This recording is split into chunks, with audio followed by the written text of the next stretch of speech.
Welcome to Chapter 3, Describing Relationships. We're going to begin with Lesson 3.1, Scatter Plots and Correlation. We're going to start off by introducing two key vocabulary words, explanatory variables and response variables. We're going to start here with a response variable. Measures an outcome of a study. And an explanatory variable may help to explain or influence changes in a response variable. Now these should look familiar to you. Often a response variable we would refer to as a y variable or a dependent variable. We're not going to use those words in statistics because we use dependent and independent for other things. But response would be your dependent variable, and your explanatory would be your x variable or your independent.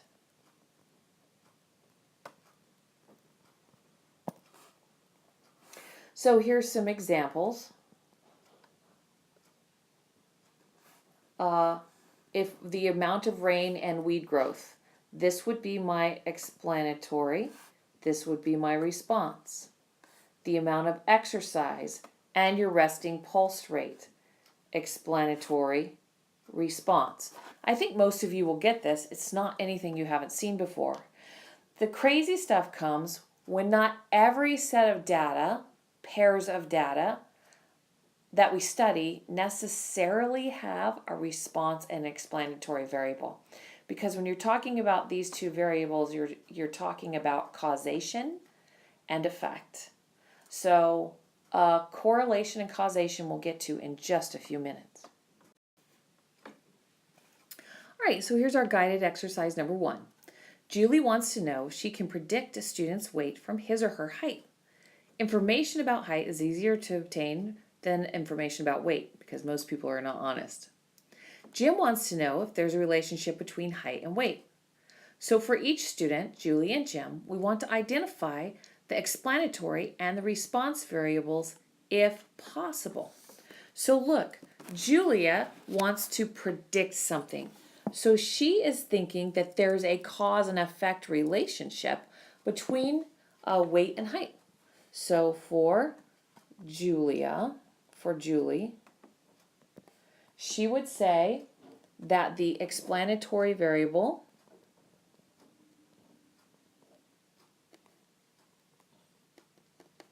is height and the response is weight,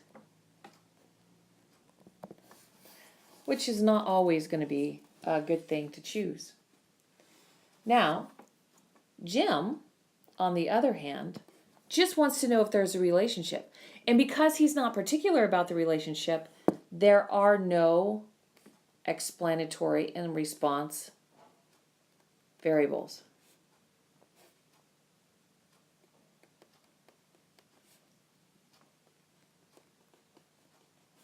And that's simply because he's looking for a relationship only, and he is not choosing a cause or a causation, I guess I should say.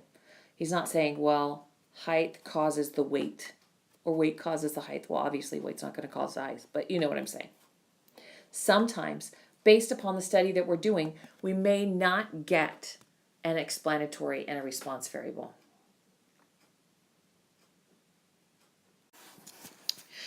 Now, in statistics, every time we have a set of data, we want to display it. We want to see a picture of it. My mantra for math is draw a picture, draw a picture, draw a picture, draw a picture. If you can see it, you can have a better idea of what you should do with it. Well, when we're looking at data that are two variable data, the most useful device for displaying relationships is the standby scatter plot. Now the scatter plot shows a relationship between two quantitative variables. Quantitative, they have to be numerical. And they are measured on the same individuals. In other words, in the previous example, Julie's not going to look at the height of one group of people and the weight of another. That would be completely silly. So these are two measurements taken on the same variable. The values of one variable appear on the horizontal axis. This would be your x-axis. And I'm assuming you have figured out we're going to do the explanatory here. And the values of the other variable are going to be on your y-axis. And this is the response. They appear on the vertical axis. Each individual in the data appears as a point on the graph. These are no different than the scatter plots you started making in 6th grade when we first started introducing the concept of coordinate planes. All right, here's an example, guided example number 2. We're going to draw a scatter chart for this set of data. 9th grade students at the Webb schools go on a backpacking trip each fall. Students are divided into hiking groups of 8, selecting names from a hat. Before leaving the backpacks and the students are weighed, here's the data from one hiking group. So first we have to determine what is going to go on each axis. Well, remember, my x-axis, my horizontal, is going to be my explanatory variable. So which one seems more explanatory? Well, probably your body weight is going to determine the amount of your backpack weight. So down here, we'll do body weight. And over here, we'll do backpack.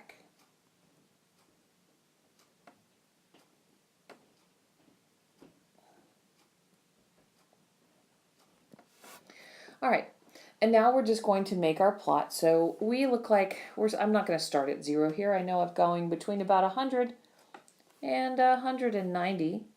So I'm going to say that this is 100 here, 10, 20, 30, 40, 60, 70, 80, 90. Didn't quite make it long enough. 190, 120, 140, 160, 180, 190. And then we're going to do the top, which falls between 20 and 36. So I'm going to do these in twos. 20, 2, 4, 6, 8, 10, 30, 2, 4, 6. Is that about as much as I'm getting? 30, 36. Okay, so now let's just quickly graph. At 120, this person is using 26. 2, 4, 6. Okay, there's my first dot. Ooh, let's change colors. Okay.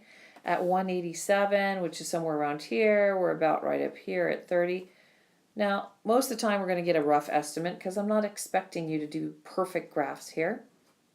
26 again. 103 is at 24. 131 is at 29. Strong kid. 165 is at 35. 158 is at 31, and 116 is at 28. Here's our scatter plot for the data. So we get a good indication of what's happening with it. That is all scatter plot is. But now we're going to learn how to look at a scatter plot. All right. Now we want to interpret our scatter plots. And we can interpret in very specific ways. We learned before when we're looking at data, we look at shape, spread, center, and outliers. Well, we also have a similar kind of thing when we're doing scatter plots. So first of all, as in any graph, look for an overall pattern.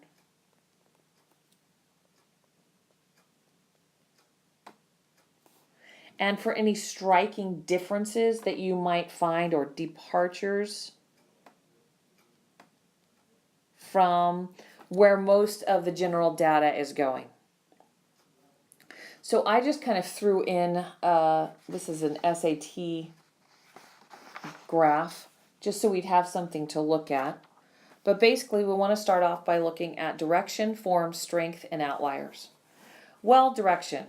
Well, it looks like to me that, let's use our little highlighter here, guys. Our direction looks like it's kind of curving downward.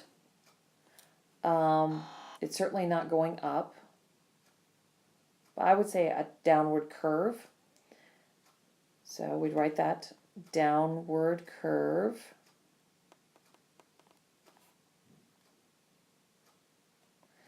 What other kind of things can we do? We can look at the form of the relationship. Well, it's slightly curved. And form would be where we would use straight, curved, that kind of thing. Slightly curved.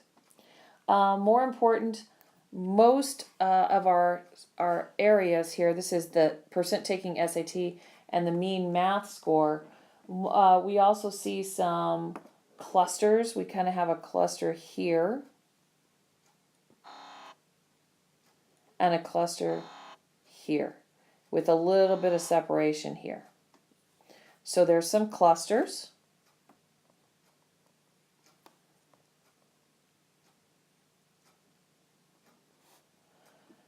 So that kind of covers form. Now the strength. The strength is how closely the points follow clear form. So in this one, it's moderately strong. We can see that we generally are getting a shape that looks like this. Everything falls along it, so I would say this is moderately strong. We'll have a numerical value for that shortly. And then we're going to look for any outliers. Well, it looks like a couple of outliers might be there. We might have one around here, perhaps one here. So I would say that looks to be 2 outliers.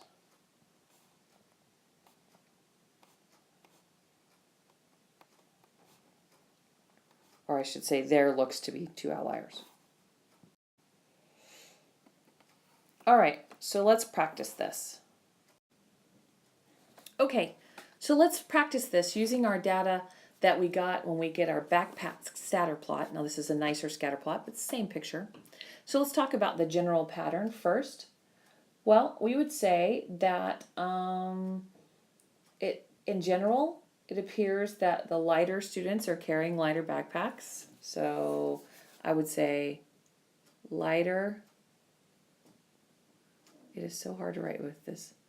Students with lighter backpacks.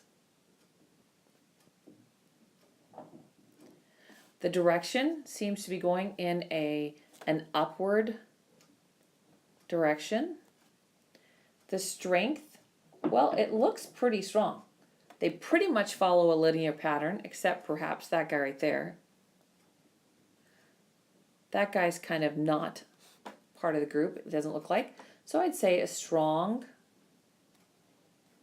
linear pattern.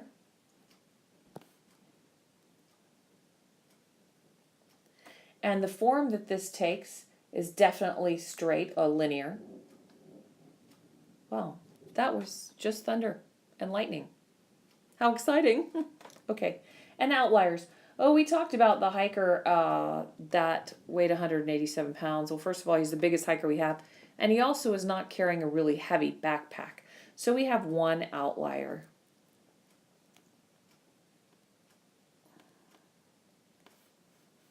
And that pretty much is generally what this graph, what we can get from this graph without further information. One more time. Key vocabulary here is positive correlation, positive association, negative association. Positive association is when, let's see if I can actually write this time, when above average values of 1 tend to accompany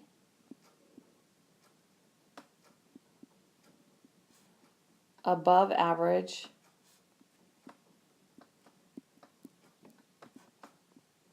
values of the other.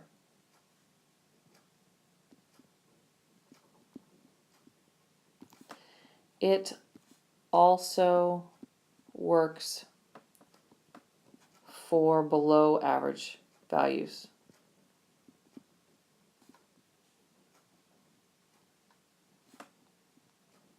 In other words, if one value is getting higher, the other one's getting higher as well.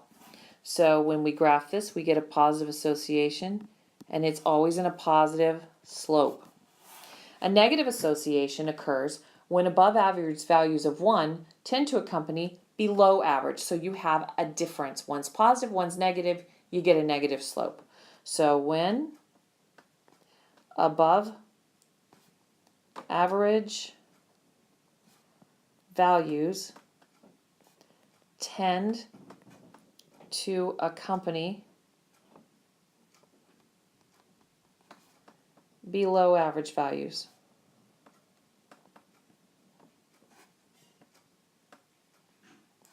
And you get a negative slope. Now, you've seen this stuff before because we've talked about in earlier math classes correlation coefficients, which we're going to talk about in just a minute, or correlation values. But we do need to notice in statistics that not all relationships have a clear direction that we can describe as positive or negative. Some of them literally have no relationship, and that would be 0. All right, so here we have a little quick little example. This is the little manatee. Barbara, manatee, manatee, manatee. Yeah, I used to love VeggieTales. I haven't watched that in a while. All right, so here are Florida boat registrations in the thousands and manatees killed by boats. And you can see in the years, starting with 447, we had 13 manatees killed. All the way down here, when we have 1,000 boats, we have 73 manatees killed. Now, when we graph this, we get this beautiful graph here. And it shows a strong linear relationship. So that must mean that the more boats you have, that the boats registered in Florida cause more manatees to be killed. Well, the registered boats aren't really causing it. It's the overpopulation of the rivers. So first of all, we look at it, we figure out what the description, the direction it's going up, the form, it's a line, the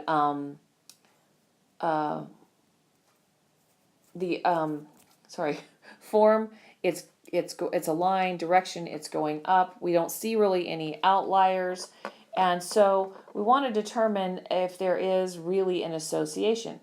Well, yeah, it seems to be that the more boats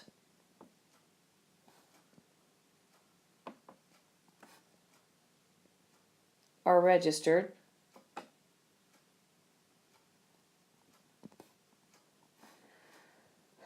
the number of manatees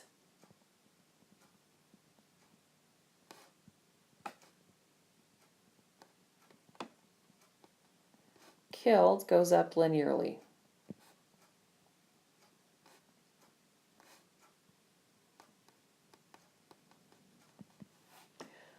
Now, here's the caution. Is it really the boat registrations that are causing this? Or is it just an overpopulation? Or is it perhaps an overpopulation of manatees? This information does not give us that. We don't know anything about manatee population. All we know is about boat population. So obviously the more boats there are, probably going to kill more manatees. But perhaps there's more manatees as well. So we want to use all of this very cautiously, because it doesn't necessarily always mean that there's some big relationship between the two things. For instance, we like to say this: correlation is not equal causation. Just because we get correlation or some sort of a form or direction in a scatter plot does not mean that it is the cause. So here's a really great example that I found, which I thought was hysterical. This is the global average temperature versus the number of pirates. Now you can clearly see, based on this graph, the global average temperature has increased as the number of pirates has decreased. In fact, when there were 35,000 pirates, we were up here at like 14. But now look at this. We have only two we are way up here in number at 17, and it looks in fact that we have increased the temperature. Now we are all smart enough to realize the number of pirates has no impact on global temperature, but this is something we could throw together in a stats class to try to imply causation. Here's another one. Over 2 million Americans exposed to drinking water will die this year. Well, that's because there are going to be 2 million Americans that die this year. It doesn't have anything to do with drinking water, but pretty much everybody on the face of the planet has been drinking water. So does this mean the water causes death? No. Correlation does not equal causation, but it does equal really fun and entertaining things like pirates and global warming.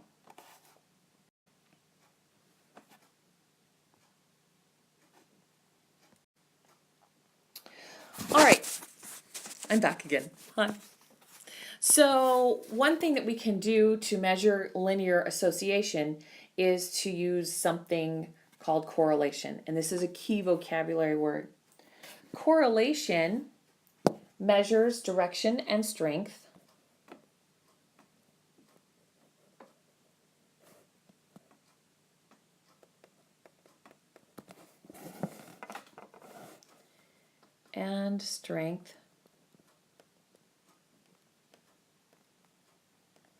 of the linear relationship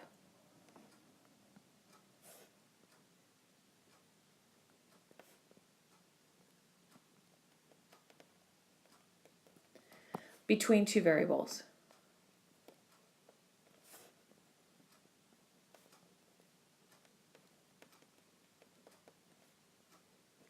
R is always a number between -1 and 1.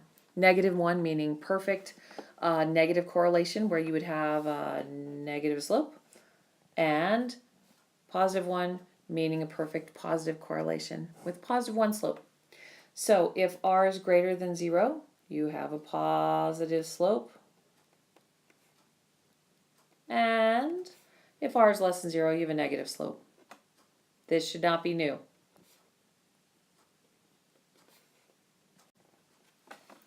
So here are some examples of different types of correlation.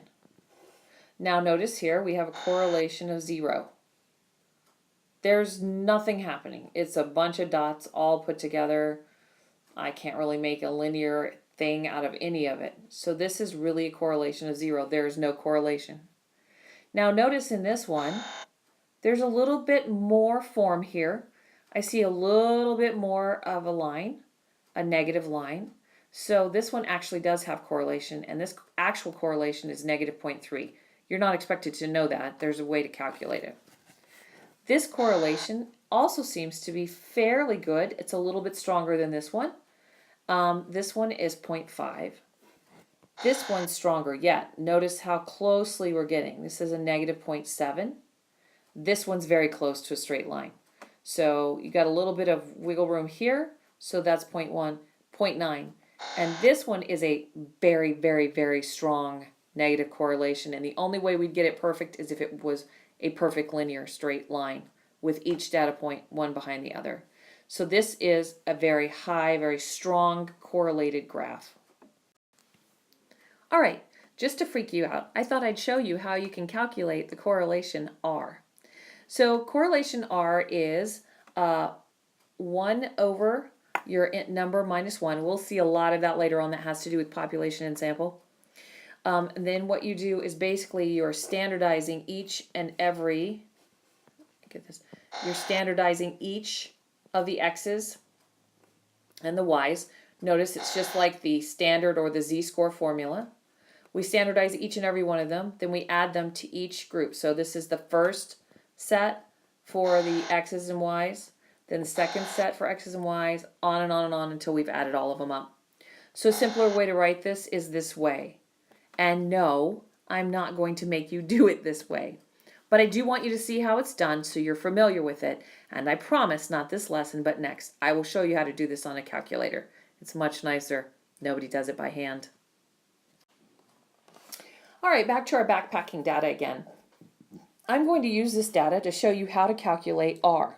Now it is a long and convoluted equation, so I'm going to show you the math just so you are well aware of how to do it. And it's also going to prove to us that we do in fact have a strong correlation between body weight and backpack weight. So remember, our equation standardized each of these scores. So in order to standardize each of these scores, I have to know the mean and the standard deviation for each group. So the mean for this group up here was 136. So X bar was 136 and S of X was 28. And then for this set here, X bar was 28 and standard deviation was 3. I've rounded those, by the way, just so you know. All right, so this is what this baby looks like. I've gone ahead and I have changed all of these to standardized scores. And it's not that important that I show you that, but when I write them down here at the bottom, I will have changed each of these to standardized scores. So what we get is something that looks a lot like this.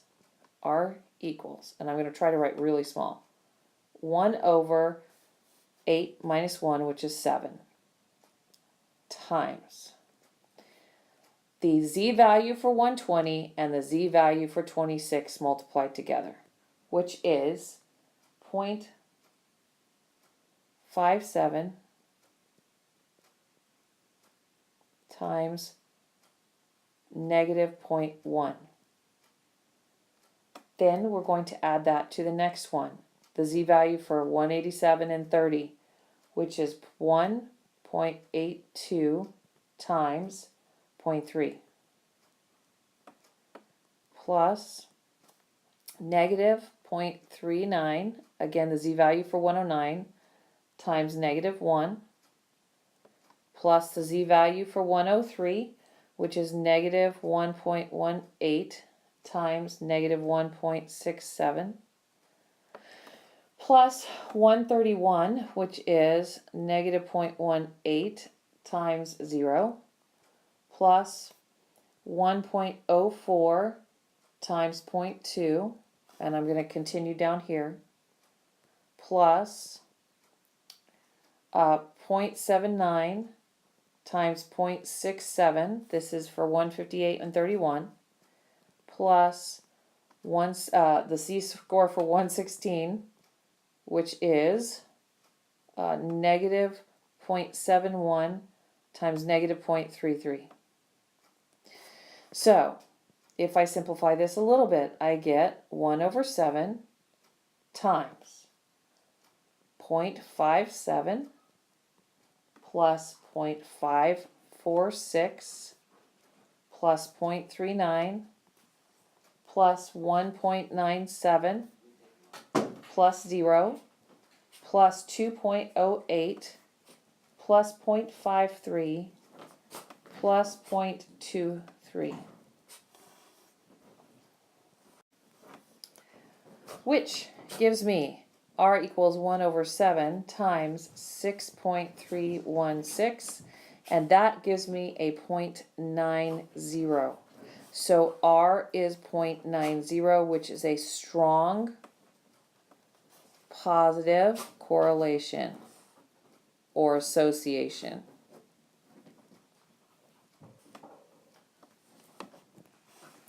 I'm not going to make you do many of these. One of them will be enough.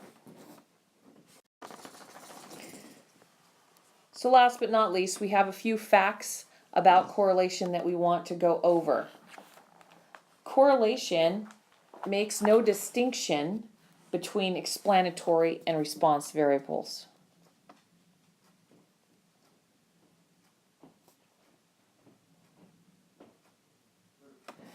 Because R uses no units or standard units, like z-scores, it doesn't change when the units of x, y, or both of those change. It doesn't matter what we're measuring x and y in, it makes no difference, because we're standardizing all the units first. Now, R has no unit measurement. My dog is in here right now because he went outside in the rain, and now he's rolling on the couch, and he's being loud and obnoxious. Correlation requires both numbers to be quantitative. Correlation does not describe curved relationships, no matter what the strength. Therefore, what should you always do? Always plot your data.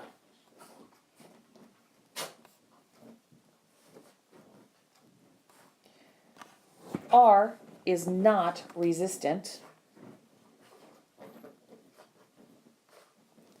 and it is not a complete number summary of two variable data.